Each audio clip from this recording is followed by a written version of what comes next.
Hello friends, my name is Nikhil, and today I'm going to tell you a story which will make you think. So let's start. In the heart of Punjab, in the industrial city of Ludhiana, a boy named Dani Ram was born into a family that struggled to survive every single day. The house he grew up in was small, crowded, and filled with the constant tension of poverty. There were days when earning enough money for food itself felt like a victory. Like thousands of other poor families in Punjab during that era, survival came before dreams. But Dani Ram carried a dream that refused to die. From a very young age, he was fascinated by music. While other children spent their evenings playing in the streets, he would sit quietly, listening to folk singers, wedding performances, and old Punjabi melodies echoing through loudspeakers in nearby villages. Music became his escape from poverty. He didn't have expensive instruments, formal training, or influential contacts. All he had was a sharp mind, a fearless tongue, and a voice filled with raw emotion.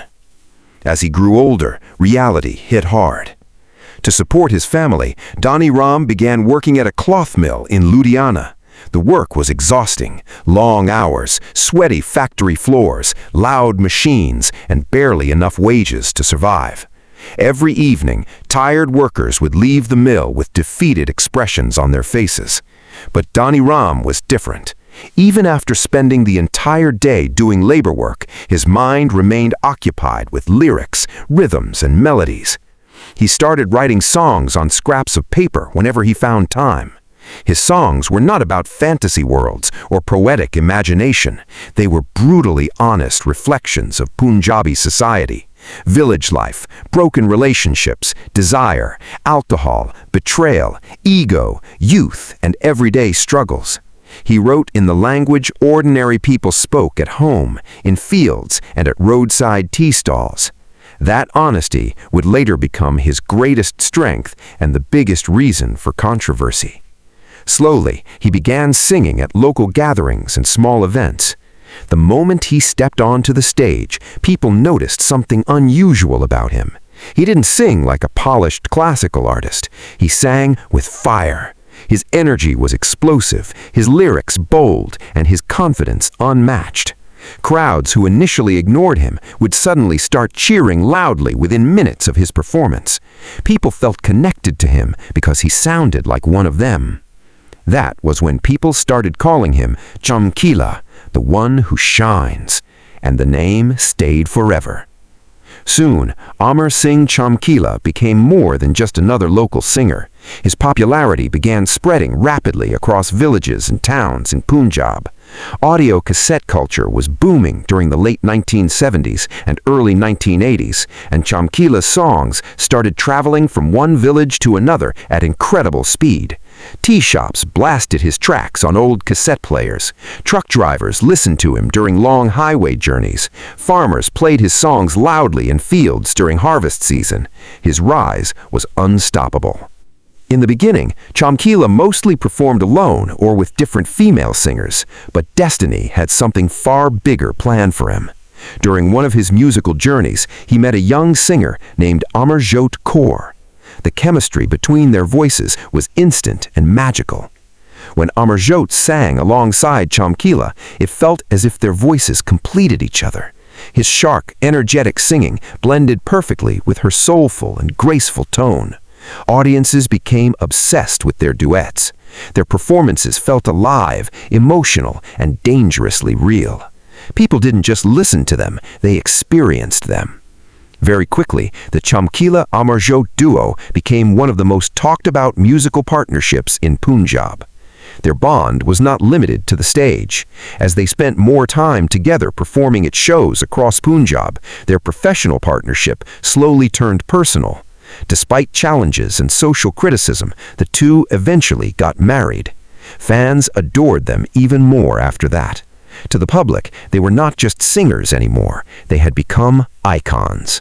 Their fame reached unbelievable heights. At the peak of his career, Chamkila's Akhadas live shows became massive public events. Thousands of people gathered just to watch him perform for a few hours. Villages competed with each other to book his performances during weddings and festivals. In many places, wedding dates were adjusted depending on whether Chamkila was available to perform or not. That was the level of craze surrounding him. There were days he performed 3 or even 4 live shows back to back in different locations. Despite exhaustion, he kept going because demand for him was insane. Organizers knew that if Chamkila was performing, huge crowds were guaranteed. But along with popularity came controversy. Chamkila's songs openly talked about subjects that society usually discussed in whispers: extramarital affairs, attraction, drinking habits, toxic masculinity, and the hidden realities of Punjabi society. Many intellectuals, social activists, and conservative groups accused him of spreading vulgarity through his music. Publicly, people criticized him. Privately, the same people secretly listened to his cassettes. His songs were played everywhere: weddings, buses, tea stalls, roadside dabas, tractor rides, and late-night gatherings. Even those who condemned him couldn't ignore him. Chamkila had become the voice of a generation that society didn't want to openly acknowledge. And somewhere behind the fame, the cheers, and the unstoppable success, shadows were slowly beginning to gather around him. Those shadows would eventually turn his story into one of the darkest and most mysterious chapters in Punjabi music history. By the early 1980s, Amar Singh Chamkila was no longer just a popular singer from Punjab. He had become a phenomenon. His rise was so explosive that it shook the entire Punjabi music industry. Everywhere in Punjab, cassette shops were flooded with demands for Chamkila songs. Shopkeepers knew that if they stocked his cassettes, business would boom. People from villages, towns, and even neighboring states searched for his latest releases. Truck drivers carried his music across highways, wedding DJs played his songs endlessly, and tea stalls blasted his voice from cheap tape recorders from morning till night. Other singers watched this meteoric rise with growing fear. Many established artists who had ruled Punjabi folk music for years suddenly found themselves losing attention. Concert organizers preferred booking Chamkila because his shows guaranteed massive crowds. Cassette companies earned huge profits from his albums, while many other singers struggled to compete. Inside the music industry, jealousy slowly began turning into hatred. Some singers publicly criticized Chamkila's lyrics, calling them vulgar and irresponsible. Others secretly envied the fact that a former mill worker with no elite background had become the biggest crowd puller in Punjab. Behind closed doors, whispers spread through the industry. Some believed Chamkila was ruining Punjabi culture, while others simply couldn't tolerate his dominance. But the danger surrounding him was no longer limited to professional rivalry. At that time, Punjab was going through one of the darkest and most violent periods in its history. The 1980s in Punjab were filled with fear, bloodshed, political instability, and rising extremism. The Khalistani insurgency had reached its peak. Armed militants operated across many parts of the state, and ordinary people lived under constant tension. Assassinations, threats, shootings, and violent clashes had become frighteningly common. Extremist organizations wanted to reshape society according to their own strict ideology. Soon, warnings started reaching him. At first, the threats came indirectly through messages and rumors. Friends and organizers quietly advised him to be careful. Some people told him that certain extremist groups were unhappy with his performances and lyrics. But gradually, those warnings became more serious and direct. Threatening letters and verbal messages began arriving for both Chamkila and Amarjot Kaur. The message was simple and terrifying. Stop singing these songs or face the consequences. For the first time in his career, Chamkila truly felt fear. Until then, he had faced criticism, jealousy, and controversy, but this was different. Punjab was already witnessing brutal violence every day, and everyone knew that extremist threats were no empty words. People disappeared overnight. public figures were attacked openly. Fear had become part of daily life. Chamkila started becoming more cautious. According to people close to him, he began taking certain security measures during live performances and travel. He stayed alert about unfamiliar faces in crowds and became careful about whom he trusted. Friends later recalled that despite his energetic public image, there were moments when he appeared deeply worried. The pressure on him kept increasing. Realizing the seriousness of the threats, Chamkila decided to temporarily change his musical direction. Instead of singing his usual controversial folk songs, he began focusing more on devotional and religious music. Songs like Baba Tera Nankana were released during this period and received immense love from audiences. People appreciated this softer and spiritual side of Chamkila. For a brief moment, it seemed as if he might completely move away from the style that had made him famous. But there was a problem. The public simply could not get enough of the old Chamkila. Wherever he performed, crowds demanded the same bold, energetic folk songs that had turned him into a superstar. Organizers booking his Akhadas pressured him constantly because audiences expected entertainment, excitement, and the fearless lyrics only Chamkila could deliver. His controversial songs were his identity. Without them, many fans felt the performance was incomplete. Slowly, under public demand and commercial pressure, Chamkila returned to singing his old style of songs again. The crowds became wild once more. Cassette sales skyrocketed again. The same lyrics that critics condemned were now being sung loudly by thousands of fans during live performances. But this comeback came with a deadly price. The extremists who had already warned him saw this return as open defiance. And somewhere in the shadows of Punjab's violent 1980s, hatred towards Chamkila was silently growing stronger with every performance he gave. He was still smiling on stage, still entertaining massive crowds, still living at the peak of fame, but danger was now following him everywhere. March 8, 1988, a date that would forever be remembered as one of the darkest days in the history of Punjabi music. That afternoon, the village of Mehsampur looked no different from any other busy day in rural Punjab. People moved through dusty streets, children ran around excitedly, and local organizers rushed to prepare for a live Akhada performance that had already created huge excitement in the area. Because that day, Amar Singh Chamkila and Amarjot Kaur were coming to perform. News of their arrival had spread quickly through nearby villages. For many people, watching Chamkila live was not just entertainment, it was an unforgettable experience.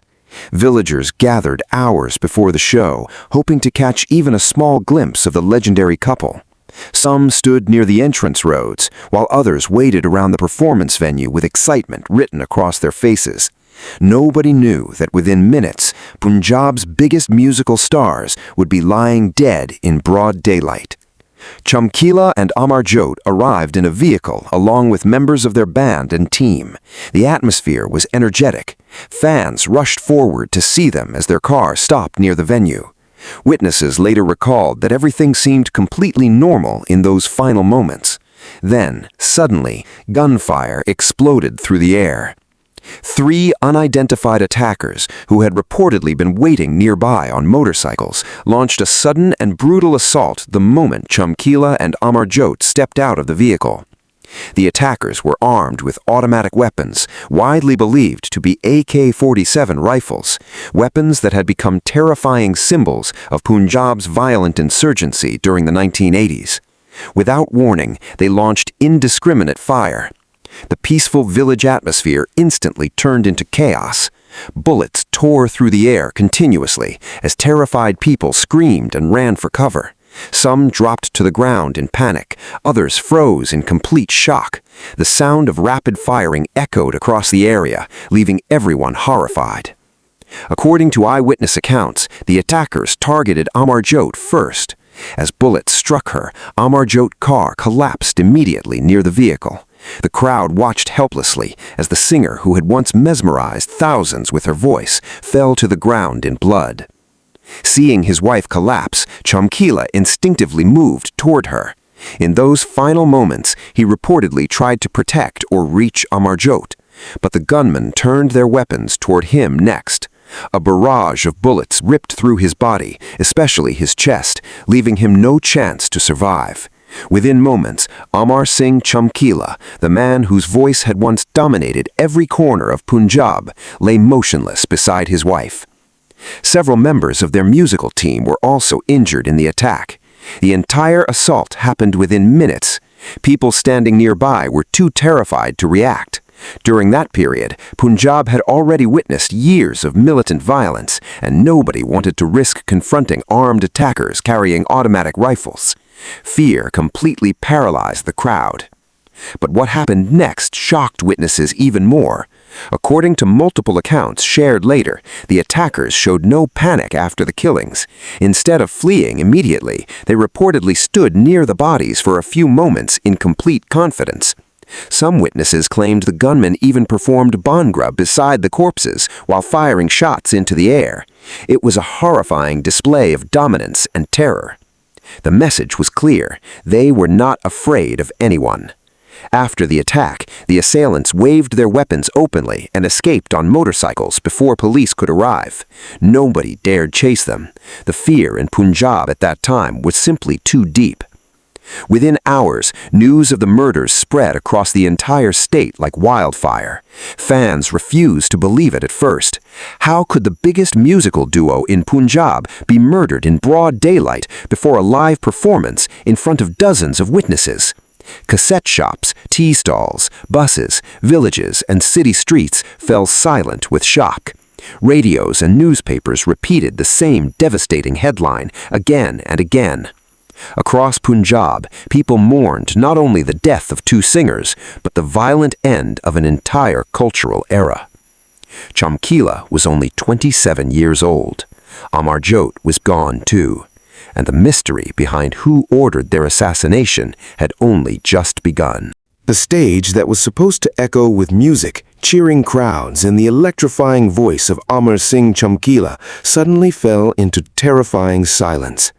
Just minutes earlier, people had been laughing, talking excitedly, and waiting impatiently for the performance to begin. Organizers were preparing sound systems, musicians were getting ready with instruments, and villagers had gathered in huge numbers for what was supposed to be another unforgettable Akhada. But after the gunfire stopped, everything changed. Panic spread everywhere. People screamed and ran in different directions, desperate to save themselves. Mothers grabbed their children and fled toward nearby houses. Some people hid behind walls and vehicles, terrified that the attackers might return. Others stood frozen in shock, unable to process what they had just witnessed. The atmosphere of celebration had transformed into a scene of horror. Several members of Chamkila's musical team were also caught in the firing. Among the injured were his dholak player and other close companions who had traveled with the couple for the performance. Some suffered serious bullet injuries and were rushed away in chaos as terrified villagers tried to help the wounded. But for Chamkila and Amarjot, it was already too late. The two voices that had dominated Punjab for years had been silenced forever in broad daylight. As news of the killing spread beyond Mehsampur, shockwaves hit not only Punjab, but Punjabi communities across the world. From villages in India to immigrant communities in countries like Canada, the United Kingdom, and the United States, people reacted with disbelief and grief. Nobody could accept that Punjab's biggest music icon was gone at just 27 years old. For many fans, Chamkila represented the spirit of rural Punjab itself, fearless, emotional, rebellious, flawed, and brutally honest. His songs had become part of everyday life.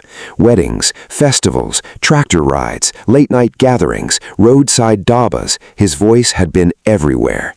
And now, suddenly, there was silence. Newspapers across the country carried the shocking story.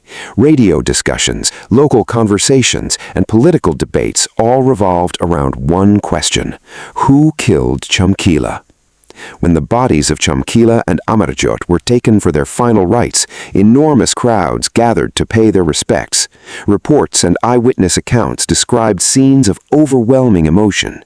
People cried openly. Fans struggled to move closer for one last glimpse of the singers they had adored for years. The funeral turned into a massive public mourning. Lakhs of people reportedly attended or gathered around the funeral processions and ceremonies. The scale of grief showed how deeply Chamkila had connected with ordinary people, despite all the controversies surrounding him. But while fans mourned, investigators faced enormous pressure to solve the case. Very quickly, multiple theories began to emerging. The strongest suspicion initially fell on Khalistani extremists. At that time, Punjab was already in the grip of insurgency, and militant organizations had carried out numerous targeted killings against people they considered immoral, politically opposed, or culturally harmful. Since Chamkila had openly received threats in the past regarding his songs, many believed extremists had finally carried out their warnings. According to this theory, militants viewed Chamkila's music as socially corrupt and against the moral structure they wanted to impose on society. His songs about relationships, alcohol, and hidden aspects of Punjabi life were seen as offensive by radical groups. Many people believed the murder was an act of social cleansing carried out to send fear across Punjab's entertainment world. The use of automatic weapons like AK-47 rifles also strengthened suspicions towards militant involvement, because such weapons had become strongly associated with insurgent violence during that era. However, another theory soon began circulating, one far more controversial and explosive. Rumors spread that some powerful figures inside the Punjabi music industry itself may have wanted Chamkila removed permanently. By the late 1980s, Chamkila's dominance had become overwhelming. His cassette sales crushed competitors, his live performances attracted enormous crowds, and his popularity had reached levels that many other singers could not even imagine.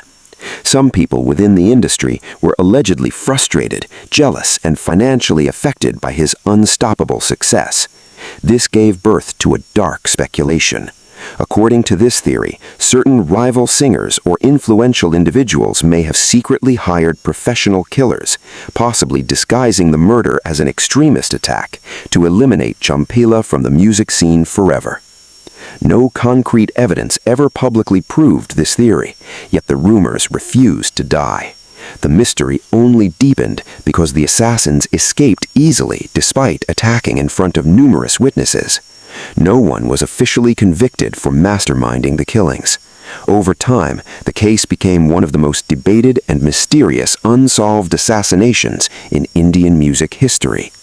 Some blamed extremists, some blamed professional jealousy, some believed the truth was deliberately buried forever. But one fact remained undeniable.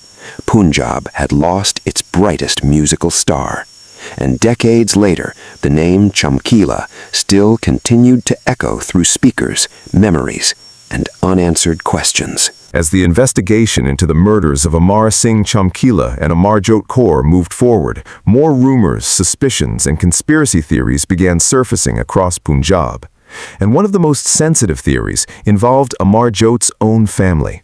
At the time, whispers spread through villages, music circles, and local discussions that some members of Amarjot Kaur's family had never fully accepted her marriage to Chamkila. Punjab during the 1980s was still deeply influenced by caste divisions and social status. Despite Chamkila's massive fame and wealth, many people from traditional backgrounds still judged individuals based on caste identity. According to this theory, Amarjot came from a different social background, while Chamkila belonged to what society considered a lower caste. Some people claimed this relationship had created tension within her family from the very beginning. Rumors suggested that certain relatives were unhappy that Amarjot had not only married Chamkila, but also built her public image and career around him. Over time, these whispers evolved into darker allegations that personal anger, family resentment, or damaged honor may have somehow contributed to the conspiracy behind the murders. However, like many other theories surrounding the case, no solid evidence ever publicly confirmed these suspicions. Still, in Punjab's atmosphere of fear and secrecy during that period, rumors spread rapidly and often survived longer than facts themselves. The truth became even harder to uncover because of the situation Punjab was facing at the time. The late 1980s were among the most violent years in the state's history. Terrorist attacks, police encounters, assassinations, and political instability had overwhelmed law enforcement agencies. Police forces were under extreme pressure to control insurgency and maintain order across the state. Compared to the broader crisis unfolding in Punjab, even a high-profile murder investigation like Chamkila's gradually lost urgency within the system. Investigators struggled to gather reliable evidence. The killers had attacked openly in daylight in front of many witnesses, yet almost nobody came forward to testify properly. Fear ruled Punjab during those years. People believed that speaking against armed extremists or powerful individuals could cost them their own lives. Many eyewitnesses reportedly avoided involvement entirely. Some refused to speak, others changed statements, many simply disappeared from the investigation process.